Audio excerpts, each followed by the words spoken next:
somos, de fato, nesta sociedade de consumo, herdeiros da frustração? E se o somos, o que podemos fazer para escapar desta lógica, desta teoria determinística, em razão de um farol que nos aponte para outras possibilidades? Bem, eu sou de Laguna, segundo município mais antigo do estado, que ainda este ano, em julho, completa 350 anos. Laguna dos casarios antigos, das belíssimas praias e praças, da pesca artesanal com botos, uma primazia no nosso estado, e modelo único no mundo, e, portanto, Laguna do pescado farto, Laguna do carnaval, e, claro, Laguna de Anita Garibaldi, a heroína de dois mundos.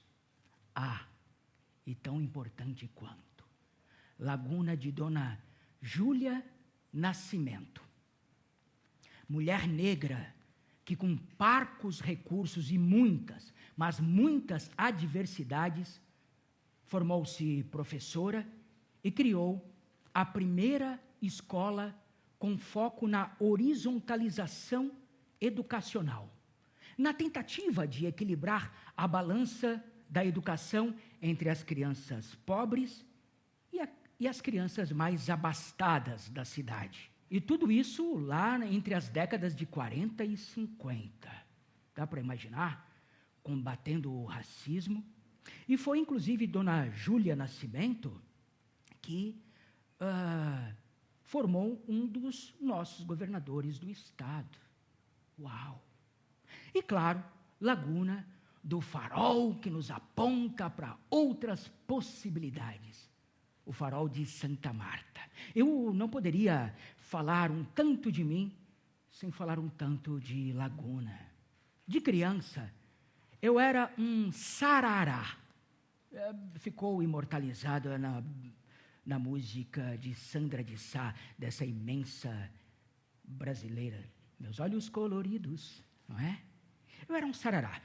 Eu explico.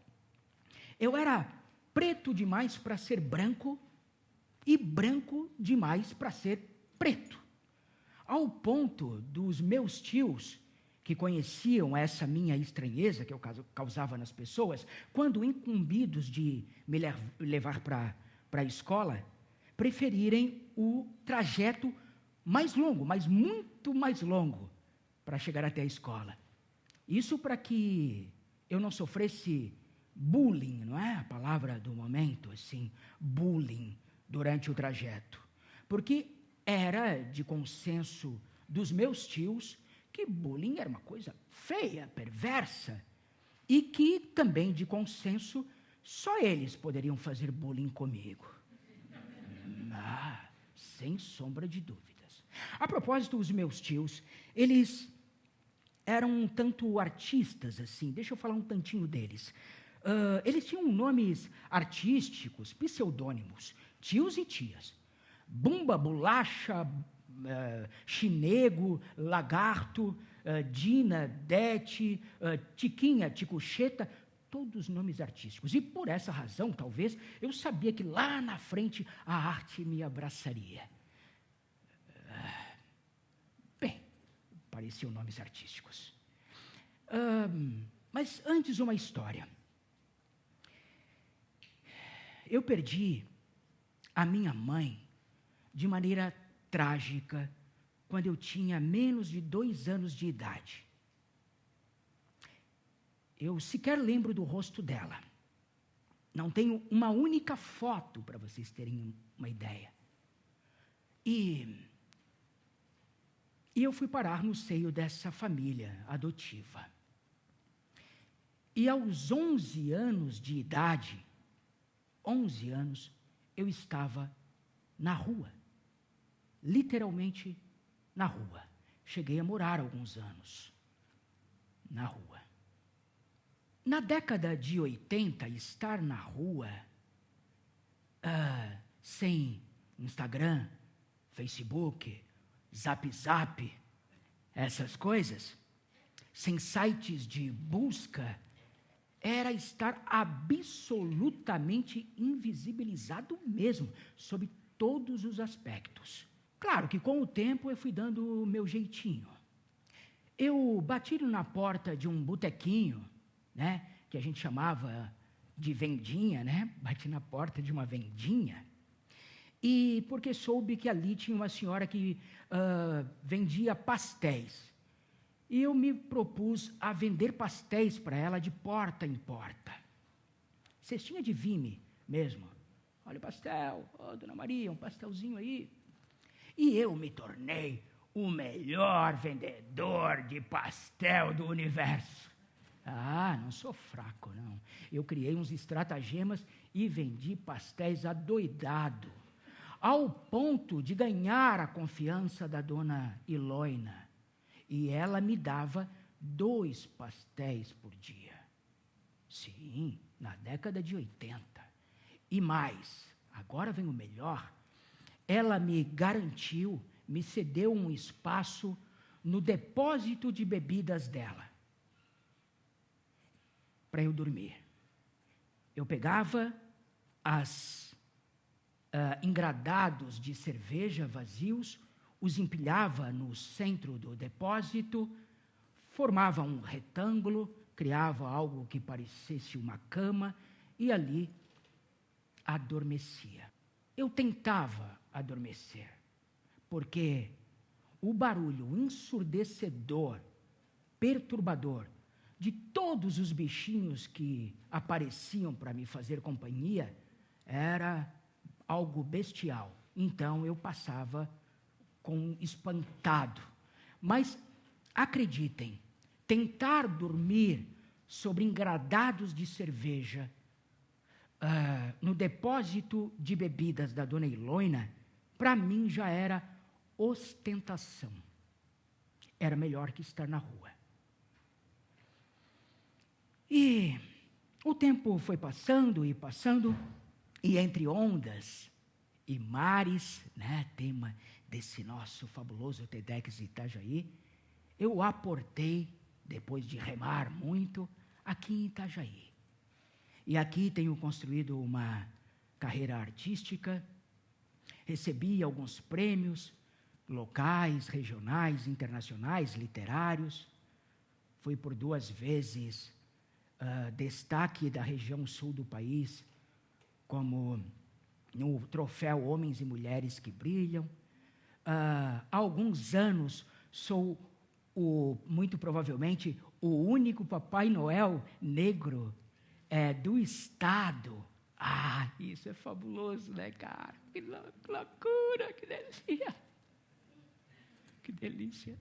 Né? Do estado, já há 5 anos, recebi a maior honraria que uma personalidade negra pode receber nessa cidade, que é o Prêmio Simeão, representando a comunidade artística e a comunidade negra da cidade. Eu tenho um Simeão caminhando nos meus ombros, junto de mim. Olha que significativo.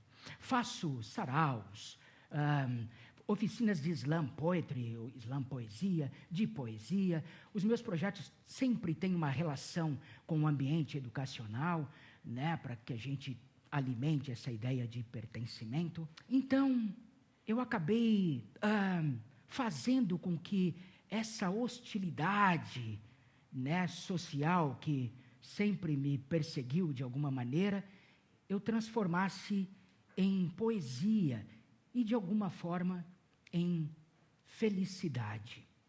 Tem uma frase de Schopenhauer atribuída a ele que diz assim: não fui convidado para estar nesse plano existencial. E se eu fosse, não viria. Mas já que estou aqui, quero aproveitar ao máximo. Adoro essa frase. Tem tudo a ver comigo. Em grego, felicidade se diz eudaimonia. palavra formada pelo prefixo eu, que significa bom, e daimon, que significa demônio, mas que para os gregos era um tipo de gênio, de semideus, que te acompanhava durante toda a tua trajetória. Responsável, esse gênio, esse semideus, por toda a sorte de coisas que aconteciam na tua caminhada. Ou seja, se você tivesse um bom demônio, você seria feliz. Do contrário, irrefragavelmente infeliz para o resto da sua vida. O meu semideus tem nome e sobrenome. Seu Pedro Capoeira, meu avô, figura indiscutível na minha formação.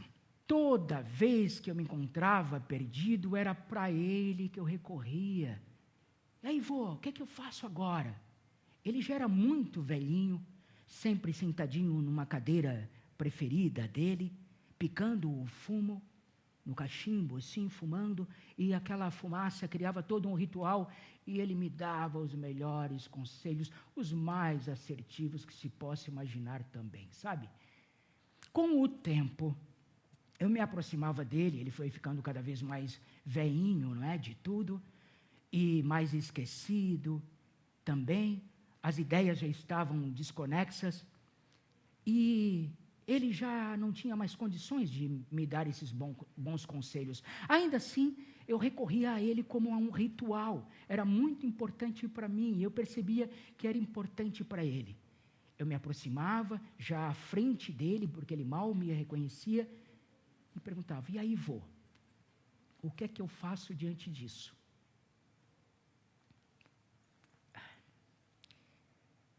E ele balbuciava umas palavras, e eu me afastava dali, ia ficar tristinho no meu cantinho ali, e tudo mais. Para que lado? Para que lado eu jogo essas coisas todas? Esferográfica ou datilograficamente, tudo, mas tudo me é corrigível. Ao passo que eu posso recorrer à lapidação do pensamento, como a um ensaio. Porque se eu saio por aí a falar, eu corro o risco de errar cada vez mais e mais e mais. Quilometrar. Por isso tudo aqui é isso. Como aquele osso bem cozidinho, possível de roer da costelinha, a despeito do meu aparelho ortodôntico. Meu preto velho, de tão preto me identifico, como aquelas coisas de ácido desoxirribonucleico. Sorri. E depois das risadas que já lhe emolduram o canto da boca que vejo por baixo daquele cachimbo. Cachimbo. Que palavra bonita! Cachimbo. Venha me aconselhar, a me exigir, mas baixinho, a mansidão do pensamento e da ação. Coisa que ele fazia muito bem, para o meu deleite, da cor do leite dos fiapos caracóis, daquela carapinha, que só eu vejo e mais ninguém. Meu Deus, que privilégio!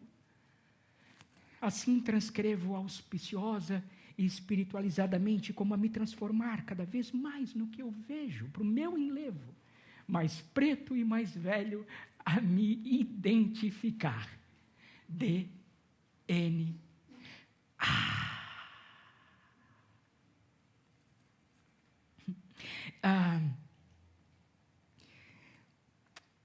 Nestes tempos, que é o tempo das big oils, das big techs, da nova revolução, não é? Da nova ordem, o tempo do avanço das tecnologias, das redes sociais e da complexidade de entendermos tudo isso minimamente, assimilarmos humanamente, como manter a chama acesa, de fato, sabe? Sincera e honestamente, assim, como manter essa cabeça boa para as experiências humanas? Bem, anotem aí alguns ingredientes. Autoconhecimento é muito importante. Saber de onde você veio, para onde você vai, é determinante. Assim você terá um propósito.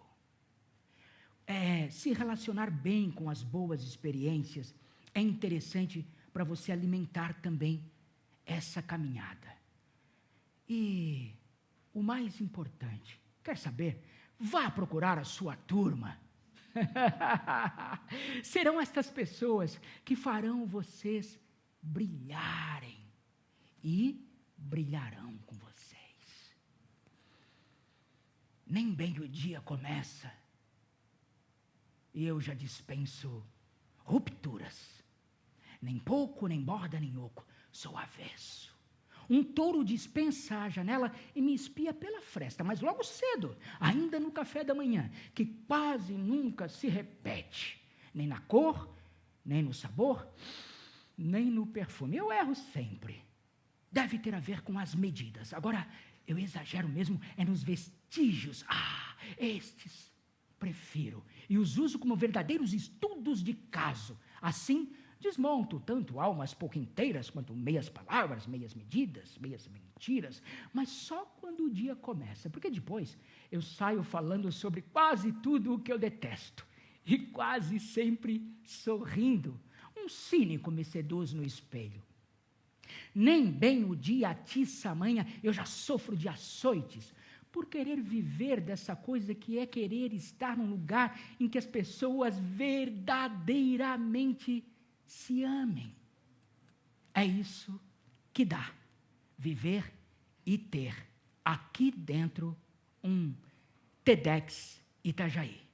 Muito obrigado.